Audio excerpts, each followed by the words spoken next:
C'est le bulletin d'information. Mesdames, Messieurs, bienvenue sur les antennes de For You Télévision Africa. Pour la première partie, nous débuterons en langue anglaise avec vous, Jix Nabisse. Greetings to you. Greetings, Bella. Good day, ladies and gentlemen. Thank you immensely for joining us. We debut this news bulletin in Equatorial Guinea, where Equatorial Guinea's President Teodoro Obiang Nguema Basogo, who holds the world's record for his time in power, is being sworn in for a 6-7-year term. Members of the international community, including the U.S. government, have raised concerns over the legitimacy of the landslide victory of the president's PDGE's party, which recorded 94.9% of the vote. In power since 1979, Obiang was re-elected in the Central African oil-rich country, which he rules with an iron fist in the face of a muzzled opposition. Ladies and gentlemen, we move away from Equatorial Guinea to now take you to Sudan, where protests continue to persist in the North African country, where barely a week after a deal was struck in Khartoum to launch a new political transition in the North African country, protests continue to persist. Sudanese security forces used tear gas and blocked roads and bridges on Thursday, December 8, 2022. The rest of the story is enveloped in this report. South Sudan's President Salva Kiir, who has been in office for over a decade, will run for president in elections. Due to be held in about 2 years, his party announced on Tuesday, December 6. 3 days after a deal was signed to launch a new political transition in Sudan, Sudanese security forces used tear gas and blocked roads and bridges on Thursday as they sought to contain scattered protests in the capital, Khartoum. Thousands of protesters gathered in the afternoon in several areas of Khartoum, including close to Presidential Palace, where the military and civilian parties on Monday struck a framework deal for the formation of a civilian government. Opinions regarding the deal is still divided, with some Sudanese saying it could bring about stability and others rejecting the military's involvement. Protests carried on after sunset and police moved to shut down several bridges between Khartoum and its neighboring cities of Omdurman and Bari later in the day than normal, causing gridlocked traffic on some streets. The framework deal seeks to turn a page on an October 2021 military coup that derailed the transition towards democratic elections slated after the overthrow of former leader Omar al-Bashir in a 2019 uprising. From one region to the next, now take you to the central part of Africa, where in DRC, for the first time since clashes erupted in the East African country, the M23 rebel group says it is ready to withdraw from the occupied territory in eastern DRC, despite efforts of continuous clashes. The M23 spokesperson Lawrence Kanyuka said in a statement on Tuesday. The rest of the story you should watch in this report.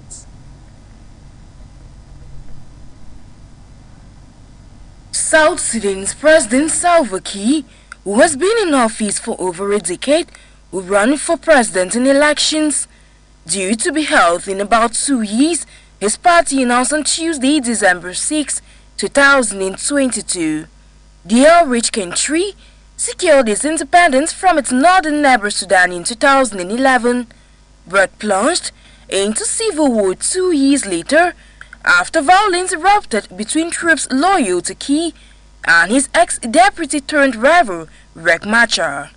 Later this year, August to be exact, Kiir had announced the extension of his transitional government's time in office for another 2 years, pushing elections to December 2024. On Tuesday, his party, the Sudan People Liberation Movement, the SPLM, through Paul Akol-Kotid, SPLM's Deputy Secretary General for Political Affairs, said they had endorsed Salva Kiir as their chairman and by extension presidential candidate in the votes. A peace agreement signed in September 2018, the latest in a series since the conflict began in late 2013, is largely holding, but until now, The transitional government has been slow to unify the various factions of the military and to a single unit, write a new constitution and pave the way to elections. Salva, on his... Ladies and gentlemen, as you have noticed, that is South Sudan, where the SPLM party of the country has of course endorsed Salva Kiir, who has ruled the nation for over 10 years, to be the next presidential candidate as well as their chairperson. We'll move away from Northern Africa and take you now to the western part of the African continent to talk economy in Nigeria, where the Central Bank of Africa's most populous country, Nigeria, late on Tuesday imposed restrictions on weekly cash withdrawals to limit the use of cash in the latest bid to curb counterfeiting and of course discourage ransom payments to kidnappers. Take a listen to the details of the story. Nigeria's central bank has imposed restrictions on weekly withdrawals to limit the use of cash in an apparent bid to curb counterfeiting and bring down ransom payments to kidnappers. Under a new policy announced late on Tuesday, December 6, the Central Bank of Nigeria said that weekly cash withdrawals for individuals had been cut to 100,000 Nigerian naira, approximately $225, from 2.5 million naira, equivalent to $5,638. This new policy, however, stipulates that only donations of 200 naira and less will be loaded into ATMs. As for businesses, the weekly limit has been cut to 500,000 naira, approximately $1,128, from a current daily limit of 3 million naira. The central bank added that withdrawals above these limits shall attract processing fees of 5% and 10% respectively.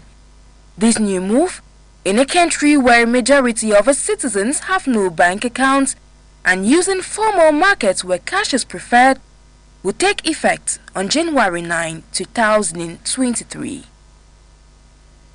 To wrap up this English segment, we now talk health in the course of this news bulletin, where a recent report from the World Health Organization, abbreviated WHO, shows that the coronavirus pandemic has interrupted efforts to control the spread of malaria on the African continent over the past 2 years. The rest of the story is in this report.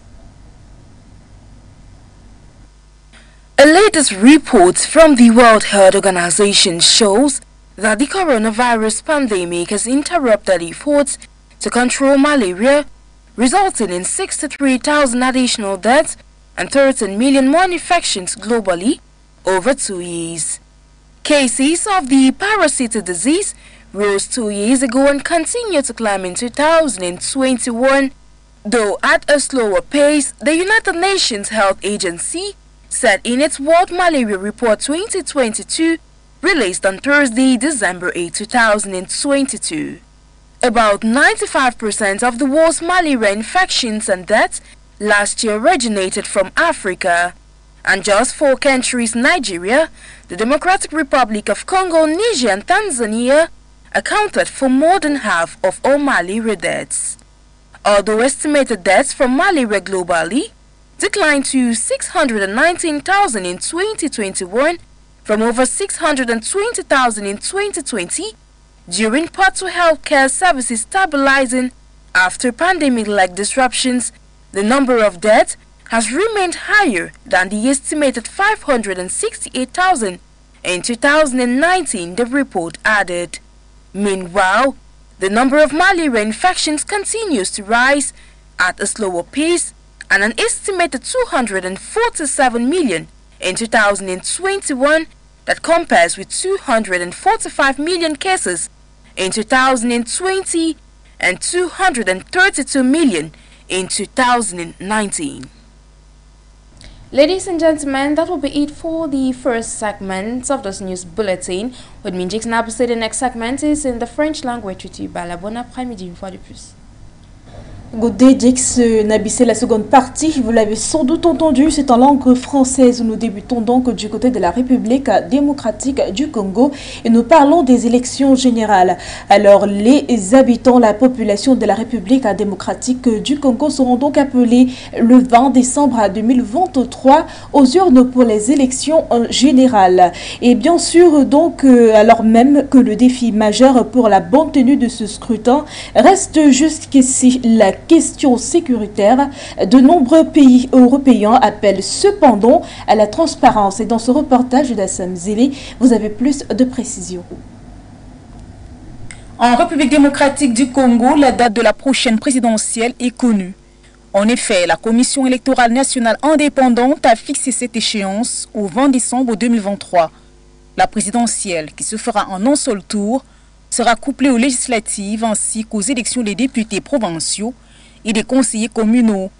Pour la bonne tenue de ces élections générales, de nombreux défis sont à relever, dont la question sécuritaire.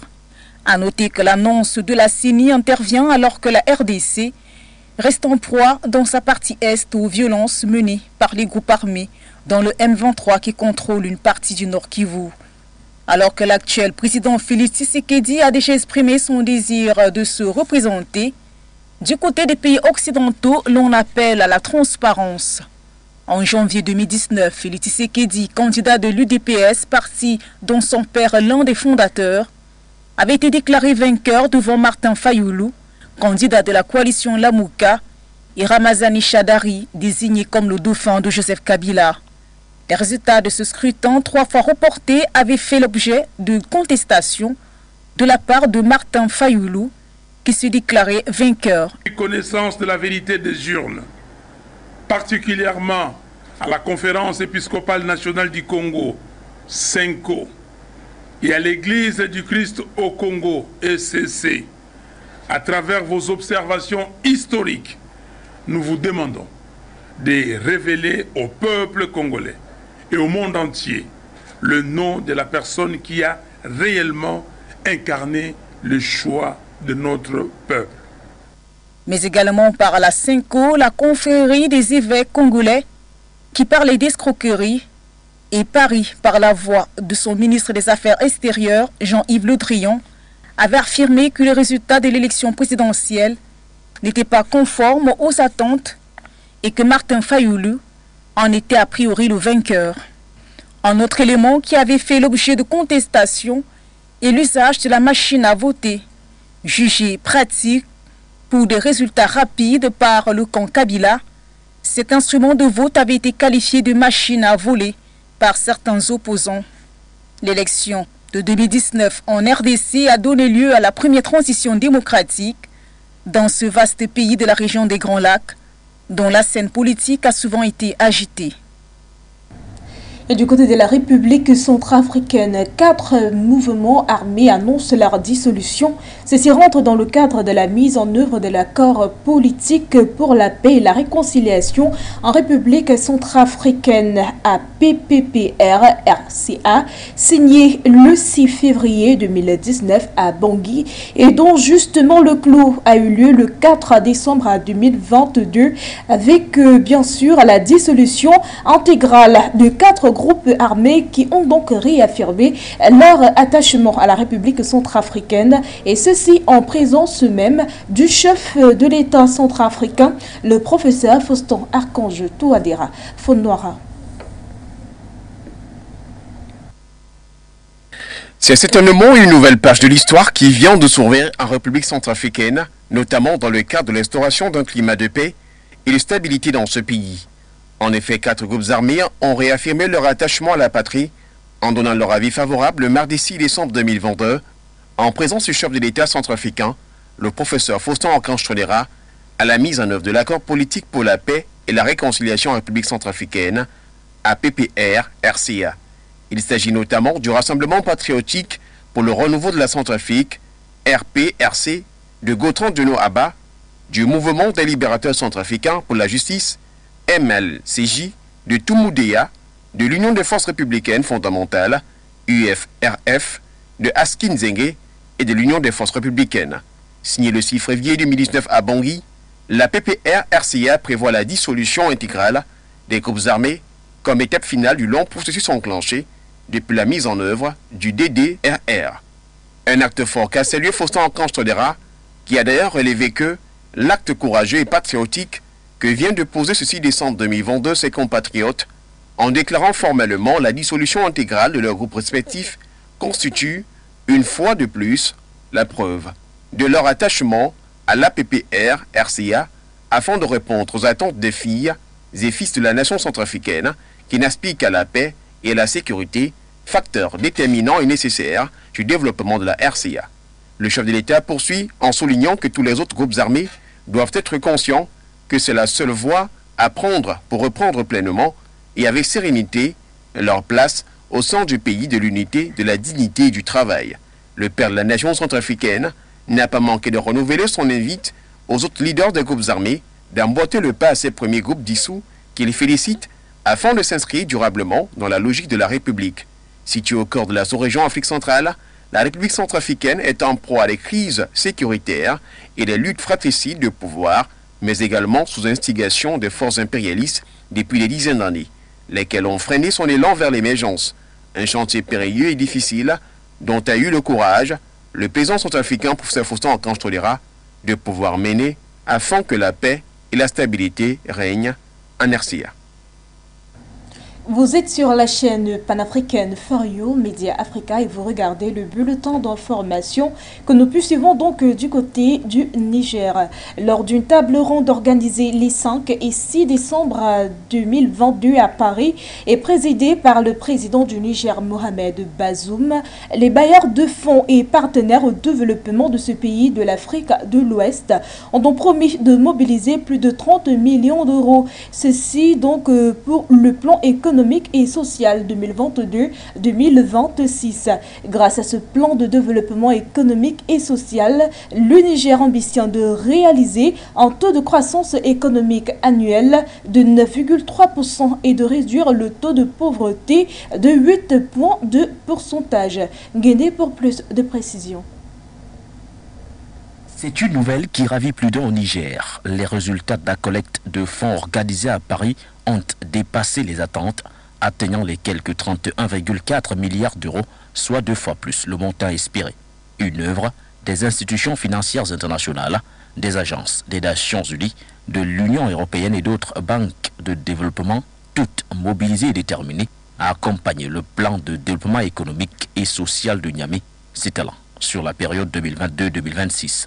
Dans un contexte sécuritaire et sanitaire difficile, ce plan de développement vise à stimuler une croissance économique censée atteindre sur cette période un taux annuel moyen de 9,3%. L'inflation serait contenue à moins de 3%, de même que le déficit budgétaire global. L'un des objectifs prioritaires étant de ramener le taux de pauvreté de 43% en 2022 à 35% en 2026. Mais au-delà de l'apport de ses partenaires internationaux, Niamey compte en outre faire recours à d'autres moyens de financement interne, issus principalement de la production et de l'exportation de pétrole, pour un montant global de 13,4 milliards d'euros. Nous sentons par là à présent le Ghana met les bouchées doubles pour donc relever son économie entre inflation, dévaluation de la monnaie ou même encore cette publique colossale. Le pays fait face à sa pire crise économique de ces dernières décennies et établit donc une feuille de route pour sortir de cette crise par la création d'une nouvelle série d'obligations. Kouechou ici pour plus de précision.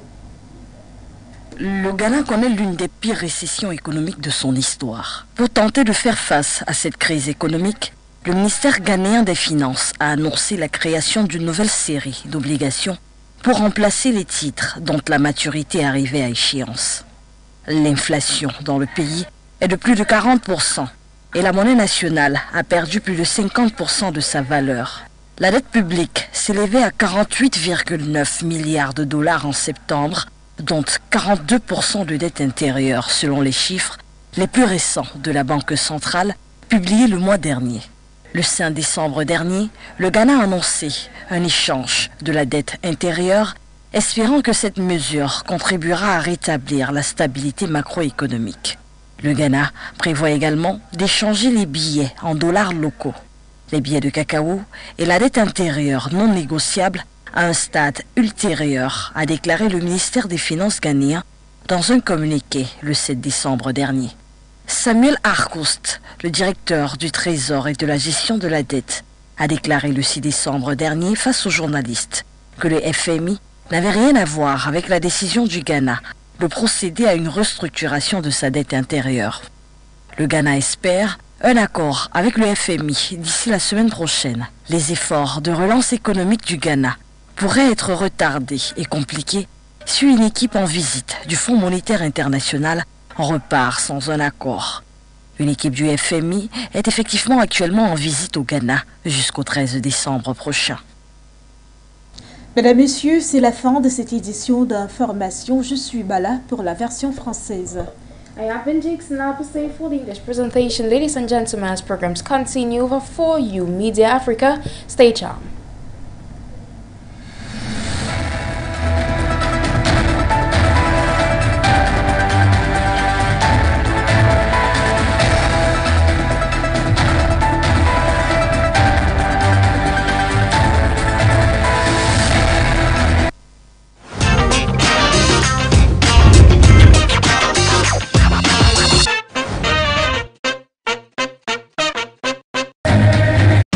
Votre chaîne de télévision panafricaine For You Télévision, une autre vision du monde.